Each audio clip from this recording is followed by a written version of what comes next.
American സ്വപ്നങ്ങളിലേക്ക് പറക്കാൻ തയ്യാറെടുക്കുന്ന Indian സഞ്ചാരികൾക്ക് മുന്നിൽ ഇപ്പോൾ വലിയൊരു കാത്തിരിപ്പിന്റെ മതിലുയരുകയാണ്. US കോൺസുലേറ്റുകളിലെ തിരക്ക് കോവിഡിന് മുൻപുള്ള കാലത്തെ പോലും മറികടന്ന് കുതിക്കുമ്പോൾ അപേക്ഷകരുടെ ക്ഷമയാണ് ഇവിടെ പരീക്ഷിക്കപ്പെടുന്നത്. ഒരു വിനോദയാത്രയോ ബിസിനസ് മീറ്റിംഗോ പ്ലാൻ ചെയ്താൽ മാസങ്ങളോളം കാത്തിരുന്നാൽ മാത്രമേ വിസ ഇന്റർവ്യൂയിലേക്ക് പോലും എത്താൻ സാധിക്കൂ എന്ന അവസ്ഥയാണിപ്പോൾ. ആഗോളതലത്തിൽ തന്നെ ഏറ്റവും നീണ്ട കാത്തിരിപ്പ് സമയമുള്ള രാജ്യങ്ങളുടെ പട്ടികയിലേക്ക് ഇന്ത്യയും മാറിക്കഴിഞ്ഞു. ഈ അസാധാരണമായ പ്രതിസന്ധിയുടെ കാരണങ്ങളും ഇന്ത്യയിലെ വിവിധ നഗരങ്ങളിലെ നിലവിലെ വിസ സാഹചര്യങ്ങളും ഒക്കെ ഒന്ന് പെട്ടെന്ന് നോക്കി വരാം. ഇന്ത്യൻ യാത്രക്കാരുടെ ടൂറിസ്റ്റ് വിസയ്ക്കുള്ള കാത്തിരിപ്പ് സമയം വലിയ രീതിയിലാണ് വർദ്ധിച്ചിരിക്കുന്നത്. മുംബൈയിലെയും ഹൈദരാബാദിലെയും അപേക്ഷകരുടെ കാത്തിരിപ്പ് സമയമാണ് ഇപ്പോൾ വർദ്ധിച്ചത്.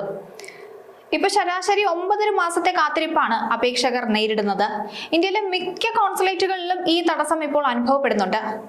US യാത്രകൾ പ്ലാൻ ചെയ്യുന്നവർ കൃത്യമായി ആസൂത്രണം ചെയ്ത് യാത്രകൾ പ്ലാൻ ചെയ്യണമെന്നാണ് US സ്റ്റേറ്റ് ഡിപ്പാർട്ട്മെന്റിന്റെ നിർദ്ദേശം. ഇന്ത്യയിൽ ഏറ്റവും കൂടുതൽ ആവശ്യക്കാരുള്ള വിസയാണ് B1 B2 വിസകൾ. ഇനി എന്താണ് B1 B2 വിസ എന്ന് ചോദിച്ചാൽ, ബിസിനസ് കോൺഫറൻസുകൾ, ഔദ്യോഗിക ചർച്ചകൾ എന്നിവയ്ക്കായി പോകുന്നവർക്ക് B1 വിസയും, വിനോദയാത്രകൾ, ബന്ധുക്കളെ സന്ദർശിക്കൽ, ചികിത്സ എന്നിവയ്ക്കായി പോകുന്നവർക്ക് B2 വിസയുമാണ് അമേരിക്ക അനുവദിക്കാറുള്ളത്. അമേരിക്കയിലേക്ക് താൽക്കാലികമായി യാത്ര ചെയ്യാൻ ആഗ്രഹിക്കുന്ന ഭൂരിഭാഗം ഇന്ത്യക്കാരും ആശ്രയിക്കുന്നത് ഈ B1 B2 വിസകളെയാണ്. ഇന്ത്യയിൽ നിന്ന് US പോകുന്നവരിൽ പകുതിയിലധികവും ഈ വിഭാഗത്തിൽപ്പെടുന്നവരായതുകൊണ്ട് തന്നെ ഈ വിസകൾക്ക് എപ്പോഴും നല്ല ഡിമാൻഡാണുള്ളത്. അപേക്ഷകൻ വിസ ഫീസ് അടയ്ക്കുന്നത് മുതൽ ഇന്റർവ്യൂ തീയതി ലഭിക്കുന്നത് വരെയുള്ള ഒരു കാലയളവ് വെച്ചാണ് ഈ കാലാവധി കണക്ക് കൂട്ടുന്നത്. ഈ വിസയുടെ അഭിമുഖങ്ങൾക്ക് കാത്തിരിപ്പ് സമയം വളരെ കൂടുതലാണ്. മറ്റു കോൺസുലേറ്റുകളെ വെച്ച് നോക്കുമ്പോൾ ഹൈദരാബാദ്, മുംബൈ തുടങ്ങിയ നഗരങ്ങളിലാണ് ഏറ്റവും കൂടുതൽ കാത്തിരിപ്പ് അനുഭവപ്പെടുന്നത്.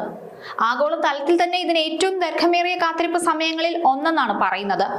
തലസ്ഥാന നഗരമായ ഡൽഹിയിലും ഇപ്പോൾ കാത്തിരിപ്പ് സമയം കൂടിയിട്ടുണ്ട്. ഇവിടെ മാത്രം വിസ ഇന്റർവ്യൂവിനായി കാത്തിരിക്കുന്നത് 7.5 മാസത്തോളമാണ്. ചെന്നൈ കോൺസുലേറ്റിലാണെങ്കിൽ 5.5 മാസം. ഇന്ത്യയിലെ കോൺസുലേറ്റുകളിൽ നേരിയ തോതിൽ കാത്തിരിപ്പ് സമയം കുറവുള്ളത് കൊൽക്കത്തയിൽ മാത്രമാണ്. ഇവിടെ ഏകദേശം 4.5 മാസത്തിൽ നിന്ന് ഇപ്പോൾ അത് 4 മാസമായിട്ട് കുറഞ്ഞിട്ടുണ്ട്. സ്റ്റേറ്റ് ഡിപ്പാർട്ട്മെന്റ് എല്ലാ മാസവും വിസ അഭിമുഖങ്ങളെ സംബന്ധിച്ചുള്ള അപ്ഡേഷൻ പുറത്തിറക്കാറുണ്ട്.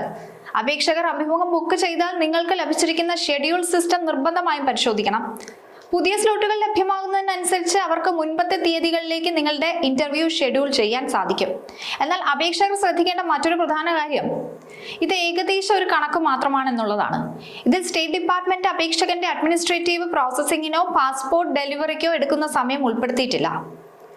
അപ്രതീക്ഷിതമായ ഈ കാലതാമസം കാരണം US യാത്രകൾ ആഗ്രഹിക്കുന്നവർക്ക് മാസങ്ങൾക്ക് മുൻപ് തന്നെ അപേക്ഷകൾ സമർപ്പിക്കാൻ ശ്രദ്ധിക്കണം.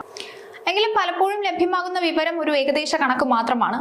വിസ ലഭിച്ച ശേഷമുള്ള പാസ്പോർട്ട് ഡെലിവറിക്കും സമയം ഒരുപക്ഷെ ഇതിലും കൂടുതലാണെന്ന് ഓർക്കണം.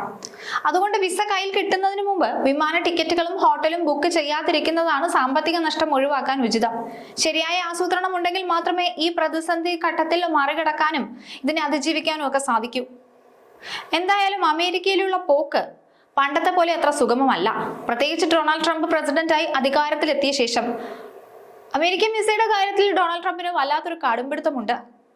വിസ അഭിമുഖങ്ങൾ മാസങ്ങളോളം നീളുന്നു, നടപടികൾ കർശനമാക്കുന്നു. എന്തിനേറെ പറയുന്നു, H1B വിസയിൽ പോലും കടുത്ത നടപടികളാണ് ഉൾപ്പെടുത്തിയിരിക്കുന്നത്.